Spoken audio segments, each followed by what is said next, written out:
Good morning, dear students. Welcome back in Adarsh Shikshan Sansthan Jodhpur's online classes.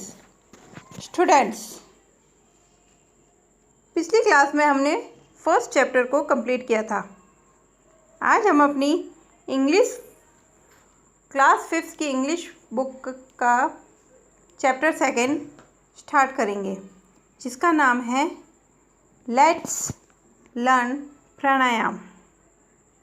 Let's learn pranayama. Students, pranayama के बारे में कुछ थोड़ा बहुत मैं भी बता देती हूँ आपको। वैसे आपको अभी पता होगा, अभी हम सब एक कोरोना जैसी महामारी बीमारी से जूझ रहे हैं, तो सभी डॉक्टर्स और जो भी है आचार्य, वेद, गुरु जो भी है, वे सब हमें क्या सलाह दे रहे हैं? योग करने का, है ना, प्राणायाम करना। यानी हम योग करने से ही तंदुरुस्त रह सकते हैं। यानी हमें किसी भी बीमारी से बचना है तो योग करते रहना चाहिए। अभी हमारे आदर्श शिक्षण संस्थान द्वारा भी योग की क्लासेस चल रही है।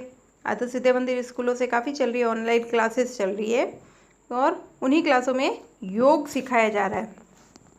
और योग बार बार योग करने के लिए कहा जा रहा है, क्योंकि योग करने से हम बीमारी से मुक्त रहेंगे। हमें कोई किसी भी प्रकार की बीमारी नहीं हो सकती, और कोरोना से भी हम बच सकते हैं। Okay, so let's start. चलो हम ये पार्ट शुरू करते हैं। Can you name these yogasanas?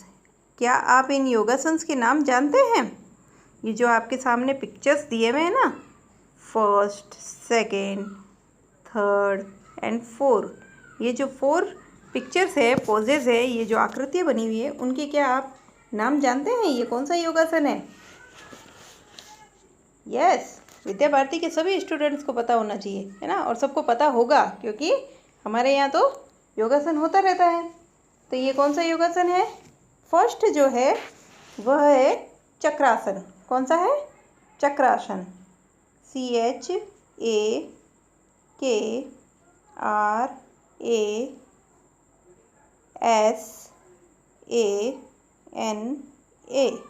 चक्रासन, यानी चक्र वाला आसन। चक्र की तरह घुमा हुआ है ना पीछे की ओर भैया। ओके, नेक्स्ट जो पोज है, सेकंड पोज, वो कौन सा है आसन? बताइए। यस, सर्वांगासन। कौन सा आसन? सर्वांगासन। SARVANGASANA,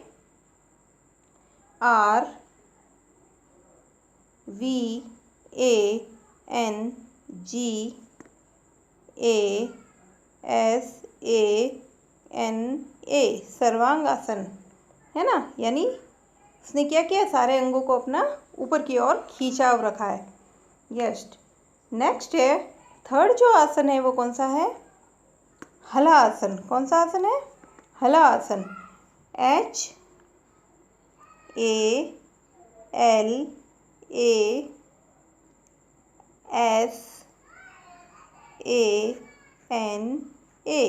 हला आसन, है ना। उसमें क्या किया उसने? हाथों को ऐसे करके पैरों को सर की ओर लेके आ गया, पूरा उलट गया, है ना, और पैर पूरे पीछे की तरफ जमीन से टच कर रहे हैं। नेक्स्ट एंड लास्ट जो पोज है, वो कौन सा है? कौन सा योगासन है? उधर मुखासन। कौन सा आसन है? उधर मुख श्वासन। यानी वो क्या है? आधा ऊपर होके फिर सांस खींच रहा है ना, उधर मुखासन। URDHVAR,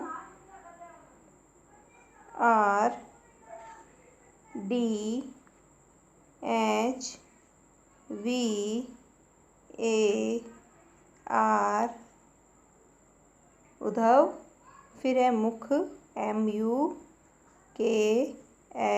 मुख आसन, है ना, मुख श्वासन। मुख श्वासन। ये श्वासन की स्पेलिंग यहाँ नहीं आ रही है, तो मैं थोड़ा ऊपर लिख देती हूँ, आपको ध्यान रहे। SVA इसी के साथ है, ये साथ में मुख श्वासन। श्वासन ऐसे है, NA, मुख श्वासन, है ना। ओके, नेक्स्ट है which of these do you perform in the prayer assembly. आप इनमें से कौन से आसन है जो प्रार्थना सभा में योगासन करते हैं? तो आप प्रार्थना सभा में चारों ही योगासन करते हैं। जब प्रेयर हो जाती है तब हम मैदान में करवाते हैं ना योगासन, और ये चारों ही आसन करवाए जाते हैं हमारे विद्यालयों में, तो ये तो होते ही हैं हमारे। ओके, नेक्स्ट है what changes have you felt in your body after performing yogasans? Yes, it's the most question। ये बहुत अच्छा क्वेश्चन है आपके लिए, बहुत ज़रूरी है ये आपके लिए क्वेश्चन कि आप जब ये परफॉर्म करते हैं, यानी आप जब ये करते हैं योगासन, तो आप अपने शरीर में क्या बदलाव महसूस करते हैं, क्या चेंजेस पाते हैं, है ना? तो क्या चेंजेस होते हैं? After performing yogasanas I feel my body more active and tension free. क्या करते हैं हम? योगासन करने के पश्चात हमारे शरीर को क्या होता है? अधिक फुर्तीला और तनाव रहित महसूस करते हैं। हमें कोई तरह की टेंशन नहीं होती है और हमारे अंदर आलसपन नहीं आता है, फुर्ती रहती है ना, हम फुर्तीले हो जाते हैं। ओके स्टूडेंट्स, इस चैप्टर को स्टार्ट करने से पहले फर्स्ट ऑफ ऑल हम इस चैप्टर की ग्लोसरी पढ़ेंगे, क्योंकि ग्लोसरी को बार बार पढ़ने एवं याद करने से हमें इस चैप्टर को पढ़ने में आसानी होगी, समझने में आसानी होगी और हमारा प्रोनाउंसिएशन भी अच्छा होगा। सो ग्लोसरी स्टार्ट करें। ओके, फर्स्ट है ग्लोसरी में हमारी सबसे फर्स्ट जो है मीनिंग है वो है प्लेजेंट। क्या है? Pleasant, PLEASANT, pleasant. प्लेजेंट यानी सुहावना, है ना? इसकी जो है सिनोनिम्स है, मतलब इससे मिलते जुलते शब्द भी हैं। प्लेजिंग यानी भी सुहावना होता है, एन्जॉयबल यानी भी सुहावना होता है, आनंददायक होता है ना। इसी प्रकार सेकंड है हमारी glossary track, TRACK, track. Track यानी दौड़ने का रास्ता। जिस रास्ते पर हम दौड़ लगाते हैं एक तरह का ट्रैक बना हुआ होता है ना, उसे कहते हैं पोज, POSE, पोज। पोज यानी क्या होता है? मुद्रा, कोई तरह की मुद्रा बना के रखना, है ना। जैसे हम हाथ को ऊपर हाथ ऊपर करके खड़े होते हैं, तो ये भी एक पोज है ना। फोटो खिंचवाते हैं ना हम, पोज करते हैं, सेल्फी लेते हैं, है ना, किसी तरह का पोज करके हम फोटो खिंचवाते हैं, उसी कहते हैं मुद्रा। ओके, नेक्स्ट है वंडर, WONDER। वंडर यानी क्या होगा? जानने को उत्सुक। जो कोई चीज़ मतलब आश्चर्य होता है उसे कि ये क्या हो रहा है ना। कोई भी चीज़ को हम देखते हैं एकदम आश्चर्यचकित हो जाते हैं, उसके लिए होता है।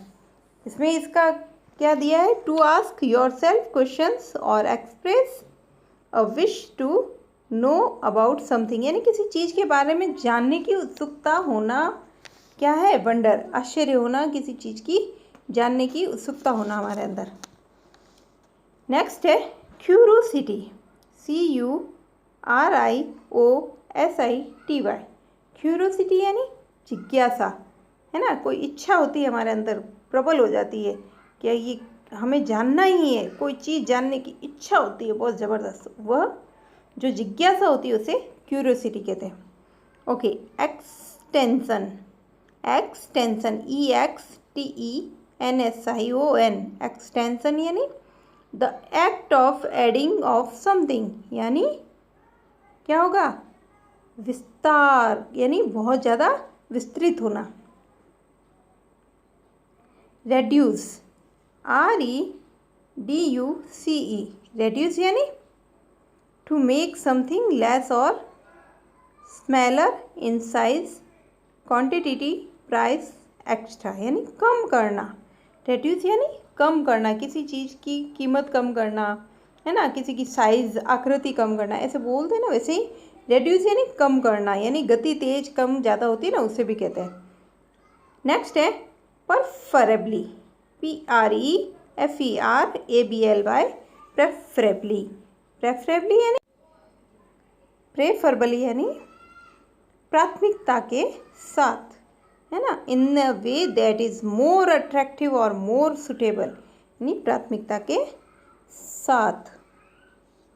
नेक्स्ट है सिक, SEEK, सिक यानी मांगना, कोई भी चीज़ मांगना। To ask for advice, help, approval, कोई मदद मांगना, कोई सलाह मांगना, है ना, उसके लिए सिक होता है। परमिशन, आज्ञा मांगना, है ना। नेक्स्ट है कामली, है ना, क्या है कामली, यानी in a way that shows you are not excited, nervous और अपसेट, यानी शांतिपूर्वक। एक तरह से क्या होना, नर्वस होना, यानी उसे घबराहट होना किसी प्रकार की, किसी चीज़ को लेकर एकदम शांत रहना, है ना। स्लाइटली, SLIGHTLY, स्लाइटली यानी अ लिटिल, यानी थोड़ा सा, कुछ। कंफर्टेबली, कंफर्टेबल यानी आरामदायक, कंफर्टेबली यानी आराम से, COMFORTABLY, कंफर्टेबली यानी in a comfortable way, easily, आराम से, है ना। ओके स्टूडेंट्स, आई होप आपको ग्लोसरी अच्छे से समझ में आ गई होगी। Today is your homework and it's your project, this is your project. ये आपका आज का प्रोजेक्ट है। आप इसे अपने एक चार्ट पर तैयार कर सकते हैं और इनके आसन के नाम लिखकर एक अच्छा सा प्रोजेक्ट तैयार करेंगे। It's your class work and glossary is your homework. Okay students, I hope आपको ये चैप्टर अच्छे से समझ में आया होगा, मतलब इसकी शुरुआत जो हुई है ग्लोसरी अच्छे से समझ में आई होगी। इस चैप्टर को हम नेक्स्ट पार्ट में पढ़ेंगे। Thank you so much for listening and watching me.